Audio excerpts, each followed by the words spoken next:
ñi gannaaw ba ñu leen nuyoo dal leen ak jàmm ci ñaareelu xaaju xibaar yi rawatina ci mi-journée bi ñu dalal la professeur Abou Wele nuyu la.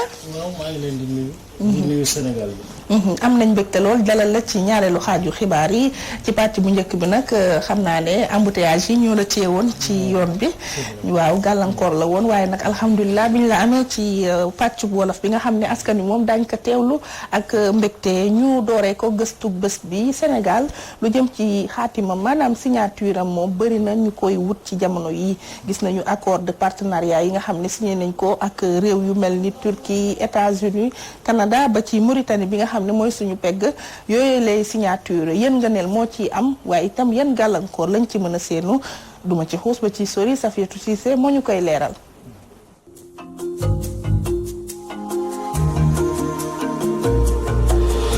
Sénégal amal ay xaatim ak dëkk yu bëri ci àdduna wërngal képp ngir yokk koomam waaye xaatim yu nu mel ndax mu ngi bàyyi xel intérêt sénégalais yi Babacar Diouf di ab taskati xibaar xelam màcc jëm ci wàllum koom am na ci xel mu dal waaye muy fësal yenn ci ay faiblesse jëmee ci yi lépp accord. diggante réew ak réew bu ñu liggéey dafay baax ñu tënku ci lu ñu déggoo ñu xaatim ko loolu la ñuy wax accord.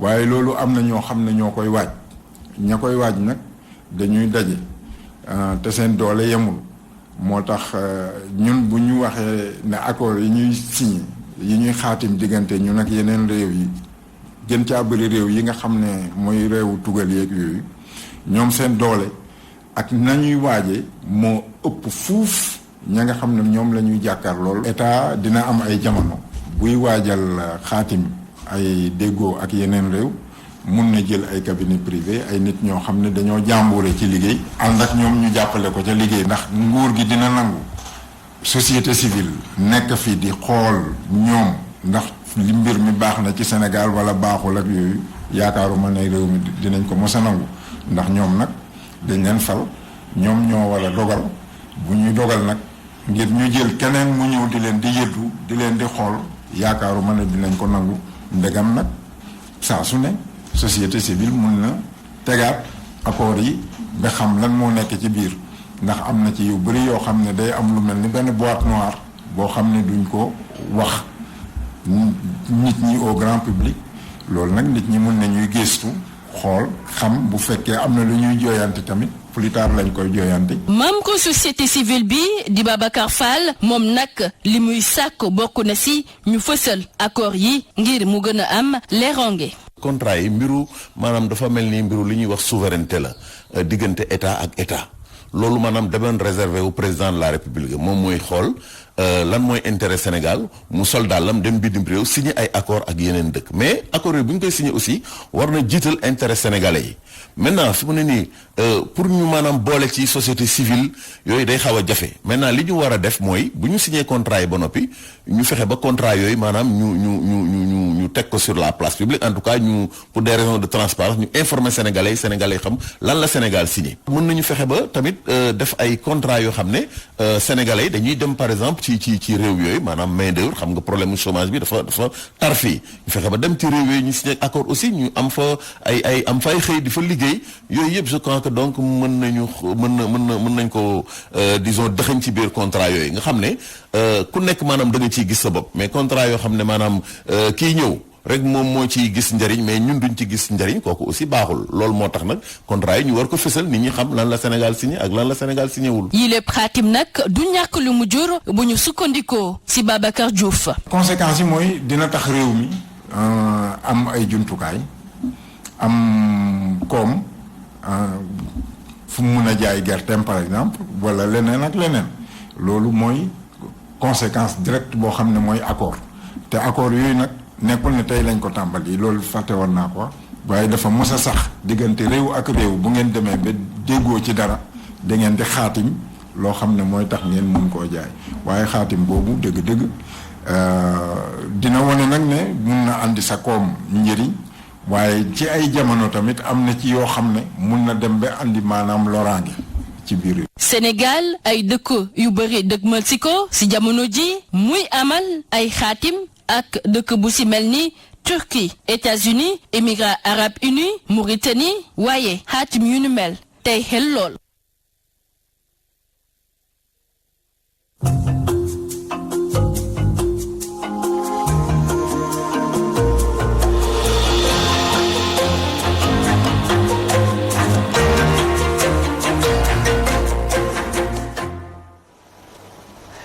Safiatou Cissé ñu lay jaajëfal bu baax li nga laaj nag moom kàngam du toog mukk man mii ma ciy jéem a tontu professeur yile accord nga xam ne ñu ngi koy signé boobaak léegi ndax tey na sa xel. waaw li ci njëkk ñu mën ko wax. loo xam ne xel nanguwu ko droit nanguwu ko souveraineté nationale nanguwu ko mooy lan. mooy nekk loi sur la transparence dafa war a am. bu fekkee nit ñi dañ la mandaté. pour nga leen di liggéeyal ak di leen discuter war na am une loi sur la transparence et le droit à l'information. ba nga xam ne lépp loo xam ne da nga koy waaj a xaati c'est sur la place publique. nit ñi di ko waxtaanee discuter ci yooyu ba ñu xam les tenants et les aboutissants. ngay doog a dem ci dans un cadre très formel pour mën ko formaliser. ça n'existe pas au Sénégal nit ñëppay takkam di seet lan la. et puis am na loo xam ne xel nangu ko mënoo defar sa société bu mag créer ko def sa capital ak sa exemple bu ndaw rek. nommé ma directeur général may def te du ma la yëgal.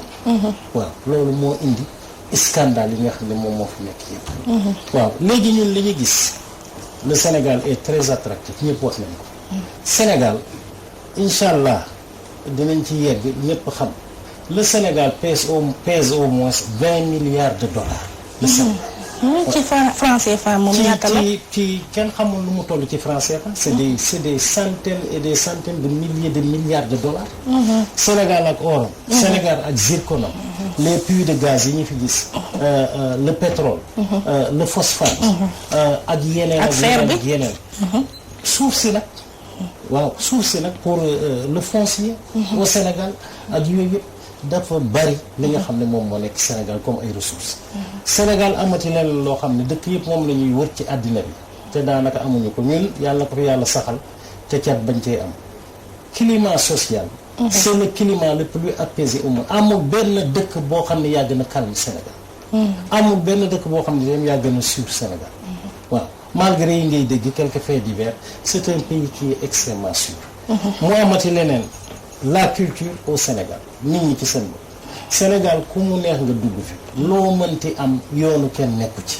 boo leen doon romb du ñu xool ndax diwo moom immeuble bi wala diwo moom nangam wala diwo moom nangam lu waay am yaa ko moomal sa bopp yéene nañ la. pour dire qu'il y a beaucoup de choses yoo xam ne ay atole fii au Sénégal tubaab yi nag. dofuñu Guinée jàpp leen ñun xam nañu lan moo leen motiver. li leen motiver mooy qu'il y a des garanties de souveraineté extraordinaires yoo xam ne am na Sénégal tey. maanaam yu demee nan. mais suñuy xool pétrole beeg or beeg gaz beeg li fi nekk yëpp avec le fer. ils se disent que ça c'est autant de milliards de dollars que.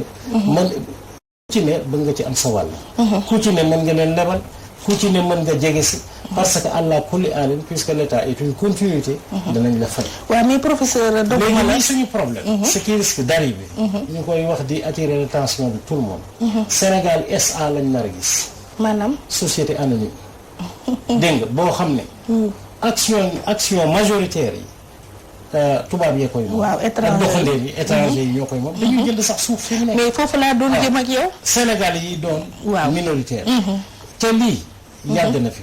c'est que ñëpp ñëw dégg nga parce que y a beaucoup de choses à prendre. waaw foofu laay ñëw ak yow sax yàgg nañ fi boo xoolee lépp lu ñu am ci ressource ñun bénéficier wuñ ci bu dee or bi nga xam ne dañ koy jëlee fële ca Kédougou dañ koy yóbbu ca biti ñëwaat jaay ñu ko ci nu gën a cher. lu jëm ci fer bi même chose kazalika ba ci zircon bi amul dara luñ bénéficier wu ba ci sax suñu géej gi la fa newoon. Europe ak accord de pêche yooyu ndax gëm nga ni pétrole ba gaz bi dinañu ci génnee. mais gaz bi déjà nee nañ le taux de rentabilité bi 6% la. gaz ak pétrole. taux de rentabilité 6% moom mooy. boo xayma maa ngi koy wax ci benn programme keroog. 1000 milliards yu ne. nee nañu 60 milliards moo ciy génn bénéfice. ci Sénégal fii. mooy 60 milliards mooy génn bénéfice qu'est-ce que ça veut dire que 940 milliards yëpp ay frais la. frais d'exploitation nangam mooy ay fen. waaw loolu moom amul parce que. si waxul loolu c'est doowaat. waaw ñoom ñu jël 50%. Clédor Sène nee na sunu gaz bi ci yu gën ci. ñoom jël 50% ñoom ñu jël 50% bu dee total 70% lay jël. yow nga jël 30%.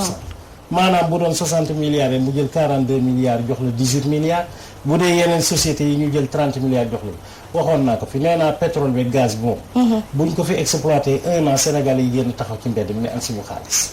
parce que c'est désolant. li ñuy xaar ci exploitation gaz ak pétrole yëpp. dégg nga ça va tourner autour de 700 milliards par an wala 800 moom mooy li ñuy. fay loolu matul sa budget Sénégal. non matul li ñuy fay bor par at. waaw 900 milliards la ñuy fay. waaw matul li ñuy fay bor par at. waaw lan la ñuy signé ak naka lañ koy signé en tout cas li ñu fi signé gu yëpp dara baaxu ci. ñun ci ni ñu ko gisee ak yooyu.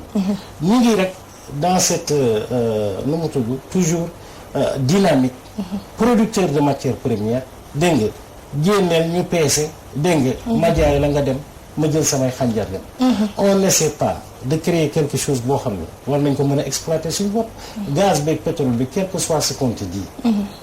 8000 milliards yi gouvernement bi lépp su fekkoon lépp na ko def ko ci prospection gaz yi xawma exploitation gaz. ak pétrole ak leneen ak leneen ak leneen. kon tey ñëpp ñu leen di tàccu. waaw lu ñu ne ñu mun ko parce que xam nañu ñu ñëw moom. man am na sax benn expert bu ma waxal mu ne ma exploration ñun dépassé nañ stade boobu parce que am na fi. loolu lu ñu découvrir la su ñu bëggee gëmloo ne ñu ngi ciy def tant de milliards c'est parce que dañuy bëgg a bluffer. mais bluff la. moom mooy noonu ñu augmenter coût yi ba nga xam ne. coût yegg ci li nga xam ne dafa jéggi dayo kooku déjà benn la. beneen bi boo jëlee gaz ak pétrole jëlal Arabie Saoudite dafa nangu yëppam téye ko ci loxoom. ne maa ko moomal sama bopp yaa li mu ci mënoon nationaliser mu nationaliser. pour mën a am ay fruits yoo xam ne ñooy ay retombées. fi mu ne daanaka. dañoo jël suñu yëf rek daanaka sëllax ci biti. tubaab yi ñëw di ko jëlaat di dem. or boobu ngay wax Sabodala c'est combien de tonnes d'or qui sortent de Sabodala. ay tonnes d'or un pays comme le Sénégal. Kédougou nit dina fa juddu. ba dee. du mos a am 50 000 francs yoo xam ne ñoo bokk benn buum. waaw. y a absolument rien du tout. gis nga noonu rek la ñuy def ils le font au Congo. ils le font au Niger uranium mu Niger yi. Nigériens yi noonu lañ toog di jooy dégg nga noonu la ñuy nekkee Congo. ak seeni cobalt ak yeneen ak yeneen ak yeneen. te États-Unis bu ñu gën a singali ñoom seen 60% réserve de pétrole seen avenir génération future lañ ko dencal. waaw mais bien sûr ñoom dañoo dencal seen génération future. bien sûr yaa ngi dégg ñuy wax fi mu nekk la carte à 1 milliard. mooy c'est la carte des ressources minières de l'Afrique bi Banque mondiale teg c'est pas que la carte coûte 1 milliard mais dañuy wax à peu près comme yi nga xam ne ñoo nekk fii Afrique. et puis toutes les conclusions yi ci nekk mooy l'Afrique est notre avenir. ñoom Afrique mooy seen avenir. waaw ba dégg nga ko itam c'est en français. seen rapport bi ñu mujj génne l'Afrique notre avenir la tudd. te bu ñëwee ne dañuy dimbali. seen rapport mais aide au développement la ñuy defal. waaye nag nit lu mu teg lu mu nangu. teg ko dagan na mais tout ça ça ne passera pas. maa ngi koy wax fii. ils sont en train de signer des contrats yu dul jeex. mais les prochains gouvernements ñi nga xam ne dañ fiy ñëw doon ay patriotes man day ku mel ni man bu ci bokkee boobu la première décision mooy résilier tous les contrats na ñëpp a dellu si xoola Sabodala Abdoulaye Wade moo ko signé c'est un scandale extraordinaire Erdogan ma ngay taxawaalu fii parce que li muy soxla moom mooy le fer bi nga xam ne moom moo nekk fale mi keneen ak keneen américains yi ils viennent parce que il faut ñu jot seen wàlla dégg nga keneen dinañu Mauritanie tamit dañoo bëgg a def bëre bu keeg mbaam ndax gaz biñ bokk ak ñoom ak pétrole bi ca ndoxu Saint-Louis bi dañ cee bëgg wàll te ñoom tuuti lañ ci am yëpp ñàkk xam-xamu Senghor parce que Sénégal frontière am naturelle biñ koy jox indépendance Nouakchott la woon ba Nouakchott Senghor moo renoncé ci leneen li mu dem pour wala nag kooku amul woon xam-xamu baatin parce que bu xamoon li nekk ci diggante bi amaana du ko joxe léegi nag bon qu'on s'unisse avec la Mauritanie wala ak ay pays CEDEAO man un pays de la CEDEAO ñëw fi am fi dara pour moi c'est tout à fait normal parce que CEDEAO li ñëpp di ñaan mooy mu dem ba doon benn dëkk mais yii ñuy def nii daal fi mu nekk boole koog les accords de partenariat économique mais Mauritanie bokkuñu mu ne ñoom fuggi yàlla ñu am non ñoom amuñu franc CFA ils vont même intégrer l'éco bu fekkee éco am na waaw mais li ñu bëgg a wax daal mooy li ñu fi teg yëpp avec la signature des accords de partenariat économique mooy les accords yooyu ñu signe APE yi ci àddina yëpp dégg nga bañ ko signé gouvernement Sénégal signé ko ci dynamique boobu rek la ñu moo tax société yëpp dinañ ñëw waaw société bu ñu nekk parce que yu ñu xaatim la comme ñun dañuy waat rek ñoom dañuy ñëw mais dañuy ñëw et puis dañoo ubbi suñu économie société yooyu nga xam ne ñu lañ ko seqal une société allemande wala française am na droit selon les à travers accord ñëw fii samp société mag yooyu moo tax loo ci gis presque 70% suñu produit intérieur brut moomuñu ko waaw croissance moom kenn ñemeetu koo wax waaw parce que croissance ñoo xam ne c'est extraverti dégg nga amul dara loo xam ne daanaka de toutes les façons fonds yëpp ci biti la jëm Sénégal moo ko ci moom aujourd'hui ñu ngi ci période d'ajustement structurel daanaka Sénégal ko ah oui ajustement structurel waaw ci lañ nekk professeur waaw moom la ñuy bañ a wax di ñoom waaw non mais xam nañ ñëpp xam nañ dëgg la même ñoom xam nañ ci lañ nekk du yokk nañ yëpp en plus de l'électricité ils vont tout augmenter waaw seen sëy bi nga xam ne fa la seen endettement yam yegg nañ ci itam dégg nga fi mu nekk ah ñoom nee nañ soo leen gabu UEMOA bi ñu ci ay 63 64%. 65%. waaw yegguñu 75. waaw non yooyu yëpp barrière bi yooyu yëpp nu mu tudd ay werante langage économiste la non ma ne ay werante nitu grand place la c'est pas vrai le Sénégal a atteint le seuil oui fi jëkk wax naa ko fi il y a 8 mois c'est-à-dire le Sénégal a atteint le seuil ci yan anam nga tënk ko ba ne Sénégal ak yokk produit intérieur brut bi ne léegi produit intérieur bi 30% yokku na ci ba ñu ko defee marge bi dégg nga itam gën a yokku c'était tout waaw Banque mondiale ak FMI il y a 3 mois ñëw nañ fi ne du dëgg on a vu que vous trichez avec les chiffres yooyu yëpp am na waaw suñu économie daal li ñu bëgg mooy ay de vrais patriotes situation Sénégal bi fi mu nekk nii ñëpp xam nañ tout est en train de partir si au plan foncier bu ñu moytu la daloon Palestine danañu dal palestiniens yi coow li liñ jaay ci suuf Israël kan xamul nu mu toll effectivement jaayoon nañ fi suuf yu dul jeex Israël fi mu ne les ñoom ñoo ñëw di jënd suñu suuf yi waaw étranger yi kër yi mais léegi dañuy tabax kër sax ba mu jekk ñu ne duñ jël sénégalais on prend des étrangers et cetera suñu yëpp a ngi dem dégg nga parce que ni nga xam ne moom mooy suñu vision ak yooyu il faut ñu xalaat am na loo xam ne bu ma ko mënul exploiter sax ma teg ko fa ba keroog ñu koy mënul suñu bopp soxlawul asaalu waaw lii daal moo tax ñëpp di fi jaar di dem ak di dikk Sénégal itam doon dëkk boo xam ne Samba bu mu de ñeme nga fee taxaw wax lu bon waaw bu ñu demee ba Canada seen premier ministre taxaw di ñëw waxu homosexualité ñun ay sëtu Oumar Foutiyou ay El Hadji Malick ak Sëñ Touba ak Baye Niass ñu ñëw di ñu wax yooyu pour te dire que xam nañ ko xam nañ ne c'est un pays qui est tellement paisible tellement calme tellement ouvert les Sénégalais dégg nga que lu ne war na faa mën a am ba ci sax grand place yi ngay bañ président bi ne foofee nag ña fay toog maanaam ñi deful dara chômeurs yi ñooy critiquer communication am waaw très bien moo tax moom communication am doy na waar waaw mel na ni nga am sa soxna rek yor sa kër am sa soxna ak say doom joxoo leen lekk ak naan ba sa doom yi bu ñu xëyee dem jàngi bu seen doom morom yi génnee guti ñu leen di ñaan ñu daggal leen mburoog may leen tuuti yu ñu guux dégg nga léeg-léeg ñu ne fës dugg kër dëkkandoo bi añee fa ñibbisi parce que joxoon na ñoom lu ñu lekk ñooñu boo leen xoolee gis ni nii la ñuy dundee su fekkee mënoo ko faj da ngay ànd ak yërmande ak naan leen dina jeex ak nangam waaye da nga leen naan xaarankat yu bon yi c'est la même chose yow chômeur yaa koy jox liggéey tous les présidents au monde France Macron lu muy ndamoo chômage bi wàññeeku na 2 points wàññeeku na de 0,5 parce que dañ la fal pour loolu waaw defuloo ko ba noppi di xas nit ñi di leen wax yooyu te moo ñu diggoon 1 million d'emplois ci 2e mandat bi ak 500 000 avant muy yooyu moom kenn dootu ko tudd waaw ak 500 000 avant muy fal waaw pour dire que yooyu yëpp ay communication yu bon la waaw ak ci yeneen ak yeneen il est temps que le président se ressaisisse waaw su fekkee dafa bëgg jeexal 2e mandat ak salaam parce qu'il n'est jamais trop tard pour bien faire ñii fi kuur yi jàpp ñuy sàcc ñu jàpp leen yóbbu kaso nangu seeni alal delloo ko dégg nga scandalu les voitures là dégg naa itam même dans la presse ñu naan non président dafa mer rek gars yi 147 millions yi njëndee ñaari oto ak nangam. waaw ma ne waaw c'est possible. mais loolu waxoon na ko fi daaw. waxoon na ko ci facture téléphone. ils n'ont fait que ak ci véhicule yi. loolu kay moom de redondance. mais moom la voiture présidentielle coûte 1 milliard. mais directeur bi kay war na mën a comme que président day am voiture présidence. Macron voiture am bi gën a cher mënul passer 70 millions. ah Peugeot defaluñ fi oto buy jar 70 millions. ay 50 millions yooyu oto lay dugg.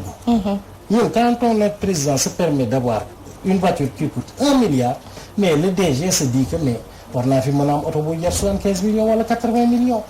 yëpp daal c'est un système. waaw boo xam ne maar day taale. waaw et on a un homme qui est extrêmement puissant. lu waay di wuyoo da koy niroo. waaw moom bu jiitalee loolu rek. voilà ñi ci topp war cee mën a ak defee loolu yeneen ak yeneen. waaw c'est à lui de se ressaisir. dégg nga puisque sur régime hyper présidentiel lañ nekk. dégg nga définiraat yëpp ba noppi taxaw nag commencé dama tànku ñi nga xam ne. ñoo koy def nekk ku fi defati dee. waaw dindi rectifier. parce que les Sénégalais sont fatigués. waaw suñu gabegie bii nag nos ressources qu'on est en train de dilapider qu'on arrête aussi. waaw parce que lépp luñ fi signé itam. man am naa droit wax ko fii dégg nga ne wallahi quand il descendra les Sénégalais vont résilier ces contrats là. bu yeboo tubaab bu nekk dégg ko bu yeboo américain bu nekk dégg ko. on va te xam nañ ko. bu waxee loolu dañ koy jàppale. mais ils le savent. mais tubaab bi ñoo la gën a xam ne seen intérêt rek leen ñor. mais ñoo la gën a xam ne lii du jàlla. ñoo la gën a xam ne ça va changer. pourquoi on leur permet tout jëlal société bu mel ni Orange. on lui interdit d'avoir Orange Money en France. on lui interdit d'avoir la banque de l'Orange. ndax réseau bi ñu yor nu mu tudd données yi ñu yor seen base de données bi ñu yor. dafay fausser toute la concurrence. on le leur permet ici. loo xam ne France ci boppam daf lañ ko bañal. on le leur permet de le faire ici. transfert d'argent nga xam ne maa jël sama 1000 francs yónnee la nga dem retirer ko dégg nga ñu retirer la ci 180 wala nangam. daanaka 10% ci xaalisu Sénégal yi tu imagines bu dee 10 milliards lañ dépensé par jour daanaka 800 milliards dugg na ci keesu Orange. boo xam ne moo ko moom ci lan 10 milliards jël nañu daanaka je veux dire 1 milliard boo xam ne ñoom ñoo ko moomal seen bopp. ci lan yoo xam ne c'est des scandales. moo tax gis nga signature contrat yi yëpp loolu ngay gis. on a vu même Auchan bi bees bi ñëw fii nii. seen prix yi na mu meloon su ñu demee tuuti. dañuy gën a yokk rek. dumping. bu ñu demee ba ci yàgg. ñu rey ñëpp. Auchan ñoo ngi yokk seen i. mais c'est comme ça que ça se passe. ñu dem nag ci leneen xanaa bii moom moo lay gën a feebar muy projet bi nga xam ne mooy stade bu bees bi ñu bëgg a def Diamniadio boo ko xoolee bu ñu mel ca Côte d'Ivoire li mu coûté moo di juróom fukki milliards waaye bi ñu nar a def fële ca Diamniadio téeméer ak juróom fukk ak juróom benn milliards ci kopparu franc CFA la. ki nga xam ne nag ab ingénieur la en génie civil di Abdou Khadre Aïdara nee na suufu Diamniadio moo métti ngir ñu tabax ci ndaxte suufu ban la dañ koy teewlu ci jokkoo bi moom ak Xooxaan Ndong.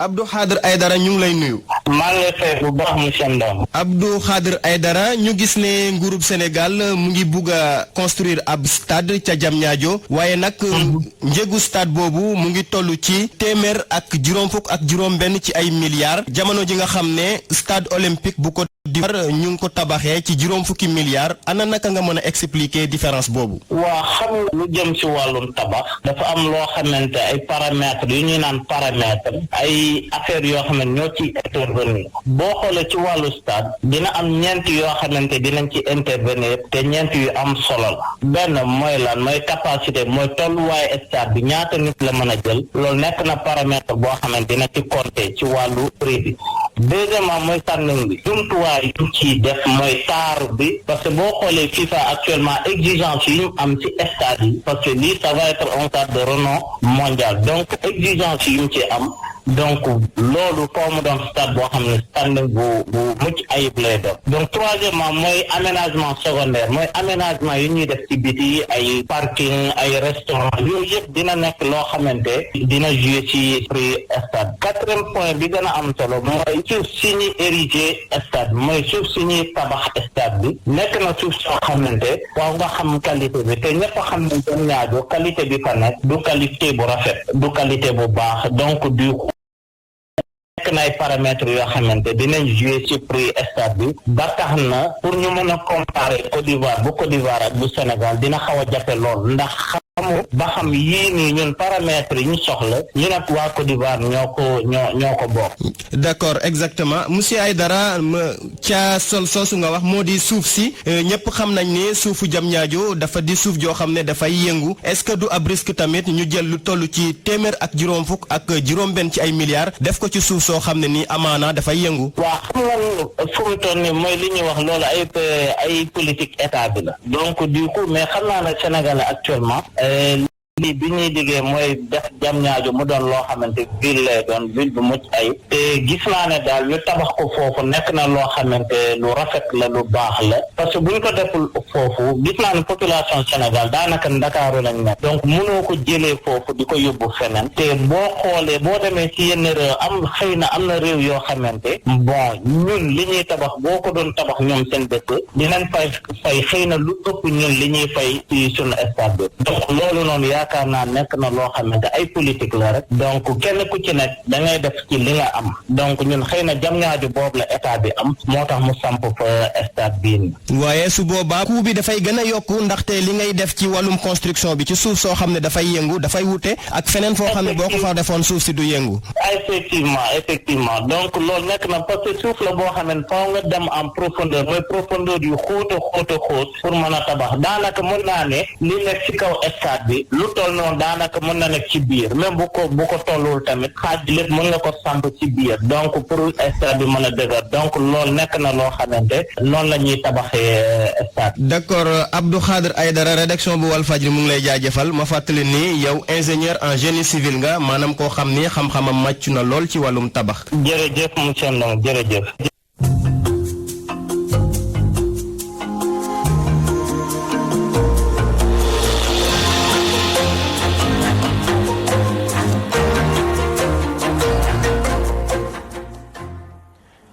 ma leen di jaajëfal Abdou Khadre Aïdara di ingénieur en génie civil ak xooxandong man nag sama laaj professeur mooy ndem ñun bërile wuñu def stade ca Diamniadio suuf soo xam ne day métti ngir ñu tabax ko defoon ko pour mbaa Thiès est-ce que jaru ko woon ak Mbour ndem autoroute à péage am na léegi foo bëgg a dem di nga fa yegg te doo yàgg ci yoon. waaw li njëkk sax balaa may dem ci loolu.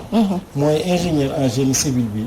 man je remets totalement en cause lépp li ñu wax. dinaa lépp. c'est pas vrai waaw c'est pas vrai dans la mesure où bu fekkee y a eu un projet initial bu ñu doon wax 41 milliards mais projet boobu bi ñu njëkk def kan moo ko def xanaa ay ingénieurs ay nit yu toogoon ci mbedd mi la non du chômeur yi moom il l'avait bien fait ficeler waaw marge d'erreur ci projet mën na dem ba 10% mais une marge d'erreur de 1000 et quelques pourcent amul feeñ ci àddina bi c'est pas un projet waaw il l'avait ficelé woon nañ ko ba Sénégalais yi dégg ko mais que ce projet là à peu près dana nekk ay ba 50 milliards fa la yem il y avait des études qui étaient faites ak yooyu kooku xanaa du ay ingénieurs en génie civil ñoo ko defoon wala ñan ñoo ko defoon waaw et quel que soit alpha su fekkee zone bi sax c'est une zone marécageuse ak yooyu mënuñu calculer ay taux yoo xam ne ay nu mu tudd coût yoo xam ne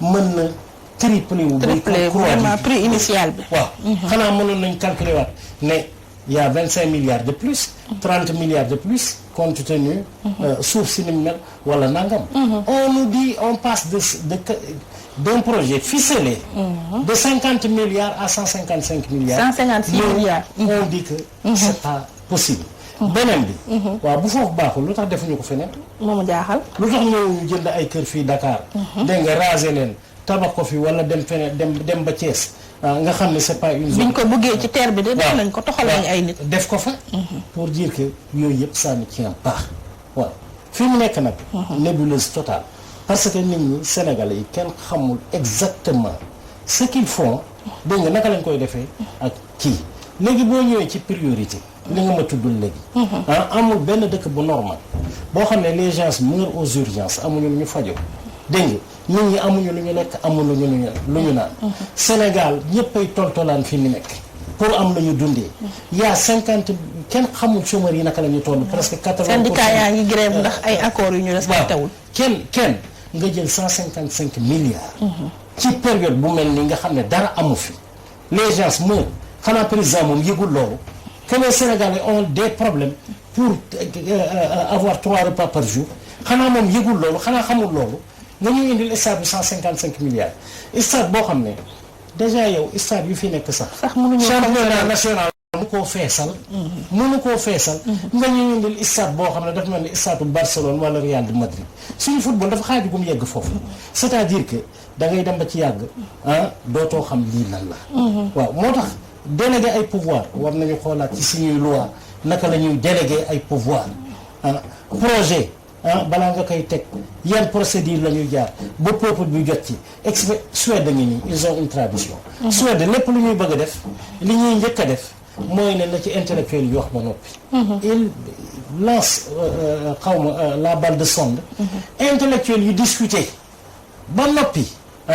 ñuy doog a jël seeni décision xam fu mu toll fii des gens se tëju génn di jël ay décision yoo xam ne kenn xamul décision déjà Dakar Arena ba la ñu jëriñ à part championnat d'Afrique bi ñu fa amaloon ba tey mënuñu ko feesal xam nga dafa am loo xam ne dafa yomb wax naa ko nee na ku la jëloon président de la République nga am bilan bu toll ni wala bu toll ni bu président Macky Sall wala bu ko gën dégg nga TER plus Arena plus Ila Touba plus autoroute à péage plus ba campagne jot nga ñëw téye sa liste naan maa fi def nangam ak nangam ak nangam c'est ça l'économie loolu dama ne fal ingénieur wala wut benn chef maçon def ko président ne ko saa waay del tabax rek di dem di leb di tabax di dem dégg nga parce que looluy sa liggéey waaw loolu c'est pas ça waaw jënd 500 bus def ko ci transport régler secteur u transport moo gën a metti jënd 500 bus def ko ci transport régler secteur transport moo ko gën a metti cette place yaa ngi daw ci diggante gox yeeg goxaan yi dama ne régler secteur transport détails yi looloo gën a metti waaw après loolu foofu nag képp kuy toppatoo nag ku ñu jox état ngay toppatoo ay détails doo talati yàq parce que les détails vont danañ ubbi say bët wala ne voilà les urgences lii lañ soxla nangam waxoon naa ko fi ne kër gu ñu amul dara bu ñu añee du ñu reer ñëpp ci suuf la ñuy lal di nelaw xëy góor gi jóge fële ak benn TV la dem buy jar 800000 dégg nga naan ñu ngi ci yoonu yokkute waa kër gi yëpp jël na ko góor gi foo xam jëmal ak sa télé soxla wuñu ko on a d'autres priorités waaw dégg nga loolu sax dañ ko war a xool war nañ ko xool jërëjëf en tout cas professeur Abou Wele ma fàttali ne sa xam-xam dafa màcc wàllu koom-koom waaye nag culture générale moom ñàkkul ci yow benn yoon ñu lay jaajëfal bu baax waaw maa ngi lay remercier madame di remercier ñëpp jërëjëf c'est un plaisir de venir ici. c'est partagé jërëjëf professeur Wele ñu ñëw nag ci li ci yëglekaay yi ak yéenekaay yi Abdoulaye Bopp moo ñu ko nafaral.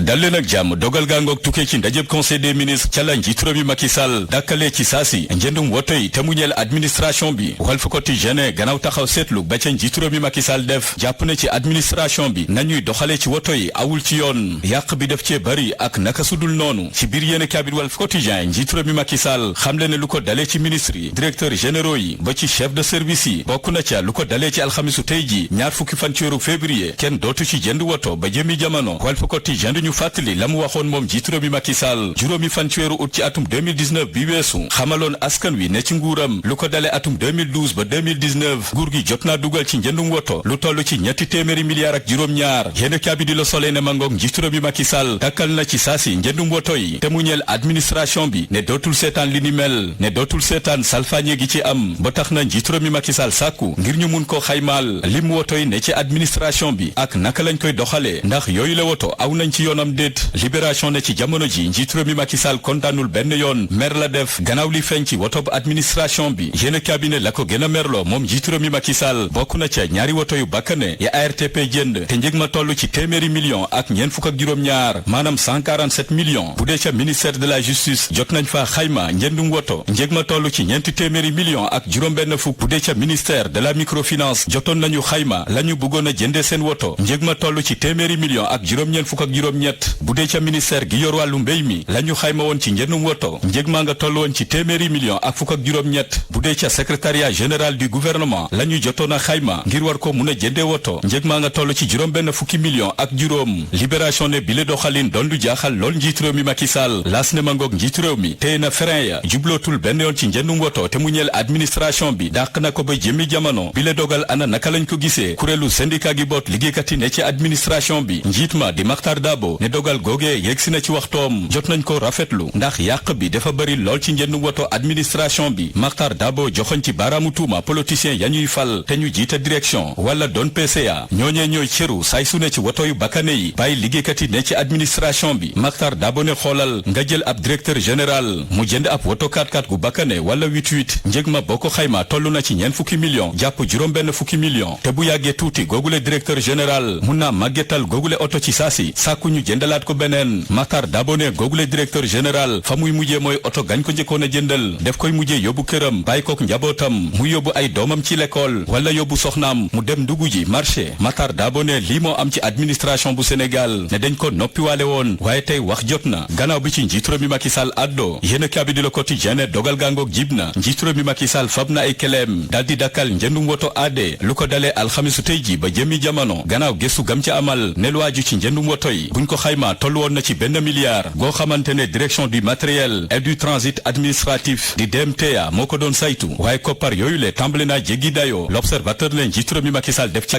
jigati naaw bu mu gisee ay ministère yu fab lu tolloog juróomi milliard bu ko jënde ay woto yéen cabinet boo ko xayma ci diirug juróom benn at yooyu le ministre la ñuy dugal ci njëndum woto toll na ci téeméeri milliard ak ñaar fukk ak ñaar yéen cabinet direct news xëy amal taxaw seetlu ci tolluwaay réew mi rawatina ci ndorteel at mi ne ci weeru janvier gi weesu lim bu takku ci ay bakkan rot na fi ab xale faat nañ ko ca liberté 1 ca Mbuur bu dee ca Géejawaay ab tailleur moo fa faat ab uude sisom la jël jam ko bu dee ca Saare Yero Jaaw foofe ca Kolda am fa ñaari nit yañ fa faat yóbbaale seen bopp ca Kaolack yàggut faat nañ fa ab sénégalo-américain bu dee ca Pikine ginnaaw raay ab soxna jot nañ ko fa jam ay paaka ba mu mujjee faatu ci anam yu méttee métti direct news gis ne ndorteel at mi seddul ci réew mi yéen a kaabi di Tribune ne tey ji la nguur gi fas yéene teg xeer wu njëkk jëm ci stade gamu nar a tabax ca Diamniadio te lañ ko xaymaal ci koppar toll na ci téeméeri milliards ak juróom fukk ak juróom benn yéen a kaabi ne te moo ne de stade olympique ba ne ca Côte d'Ivoire lu toll ci juróom fukki milliards lañ ko tabaxee bu dee stade Rades lu toll ci ñeent fukki milliards ak juróom-ñeent lañ ko tabaxee yéen a kaabi di Tribune ne neexul ba neexul waaye yi la njëg wute na lool ak li Sénégal nar a tabaxee stade am ca Diamniadio yéen a kaabi ne njëg ma cher na lool yéen a kaabi di critique ne ba tey tiitange gi dañagul ci jàngoro ji di coronavirus ma feeñ ca Chine yéen a kaabi ñu fàttali ne yàggul dara ay chinois bawoo nañu fii ci réew mi dem feetu ji ca Chine te ñooñee tàmbale nañoo ñibbisiwaat ci Sénégal ay fan a ngi ni lim bu takku ci ñoom Dakar gii la ñu yeewoo critique ne yooyu la chinois ndax indaale wuñu jàngoro ji di coronavirus ci seen sarica